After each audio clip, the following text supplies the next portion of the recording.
Hello दोस्तों, welcome back to my channel वांग्स इन क्रश। तो हाउ कोरल का नेक्स्ट पार्ट स्टार्ट करते हैं। वांग जी विंग को कैरी करते हुए बाथटब पर ले आता है। वांग विंग सोच रहा था कि अब वांग जी यहाँ से चला जाएगा, दिन विंग शावर लेगा, लेकिन ऐसा नहीं होता। उल्टा वांग जी विंग के साथ उस बाथटब पर बैठ जाता है। ये देखकर विंग बहुत डर जाता है। वो कपकपाती हुए आवाज़ में कहता है, वांग जी तुम यहाँ पर क्या कर रहे हो?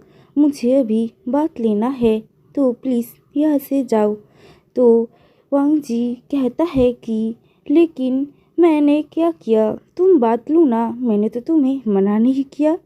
तो वांग विंग कहता है, लेकिन मैं तुम्हारे सामने बात नहीं ले सकता। तो वांग जी कहता है, लेकिन कल रात तो हम दोनों ने एक दूसरे को पूरी तरह से देखा, तो अब शर्माने की क्या बात है। तुम बात लो, मैं बस तुम्हें देखूंगा। ये सुनकर विंग थोड़ा घबरा जाता है, लेकिन उसे शर्म भी आ रहा था। वो बस अपनी हेड को नीचे करके चुपचाप बैठा हुआ था। वो कुछ भी नहीं कर रहा था।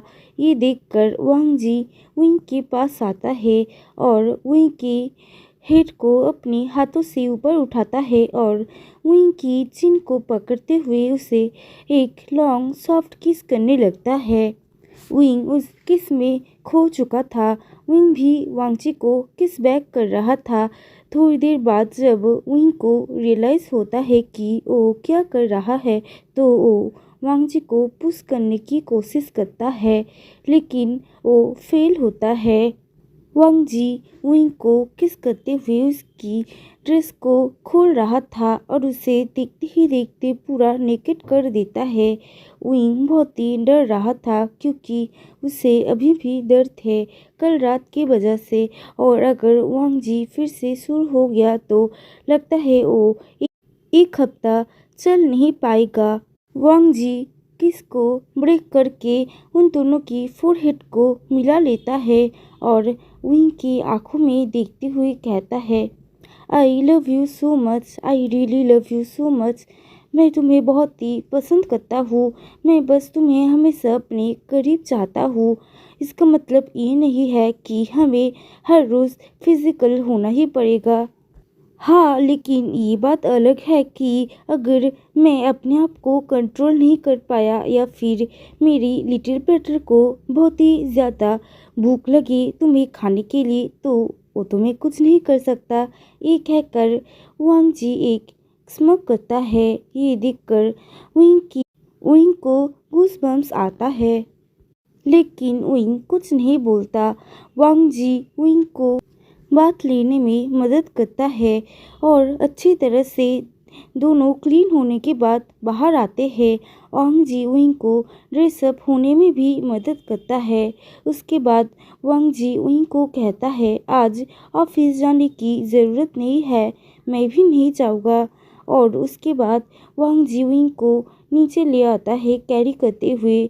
दिन वो दोनों बातें कर रहे थे और वांग जी उन दोनों के लिए ब्रेकफास्ट बना रहा था।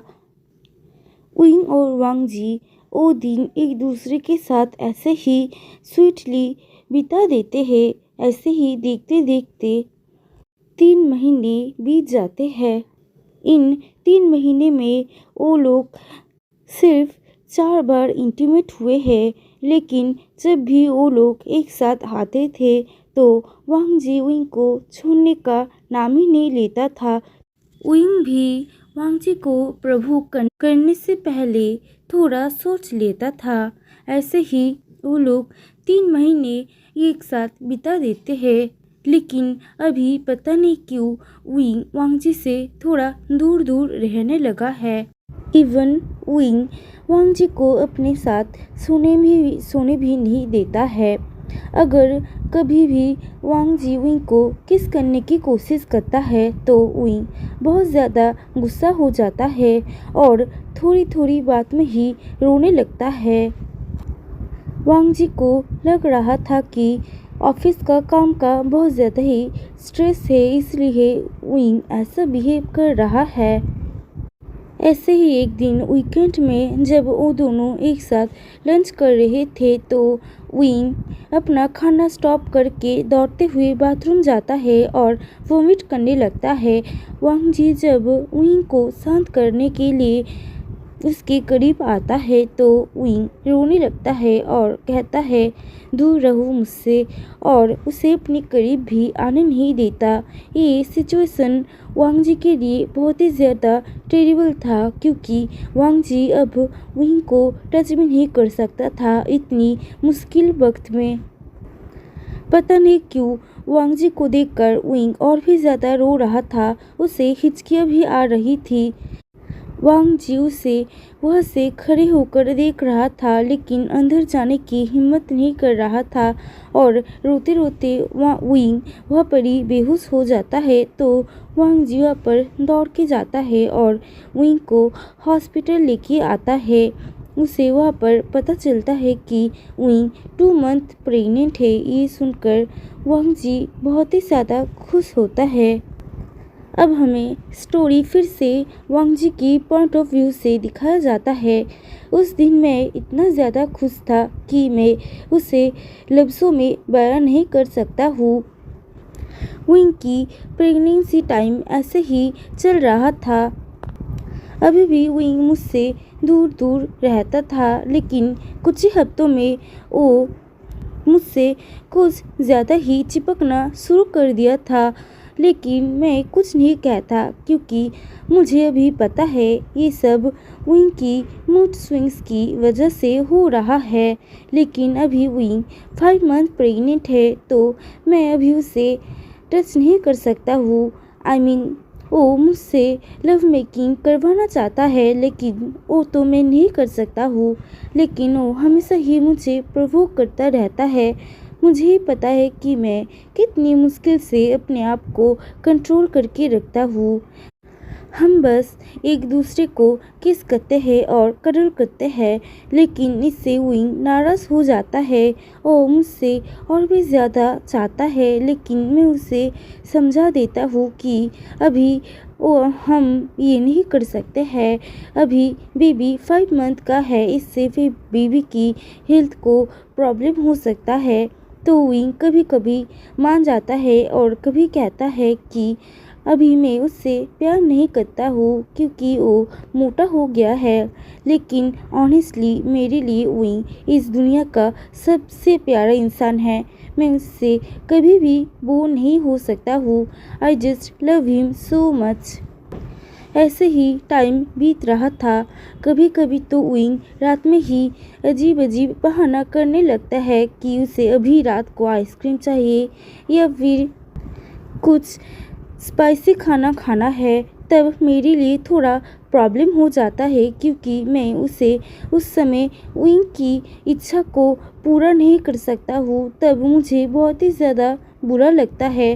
लेकिन विंग सच में बहुत ही ज़्यादा समझदार है। वो समझ जाता है और उसके बाद मुझे ज़्यादा परेशान नहीं करता है। अब विंग की प्रेगनेंसी के 8 महीने चल रहे थे।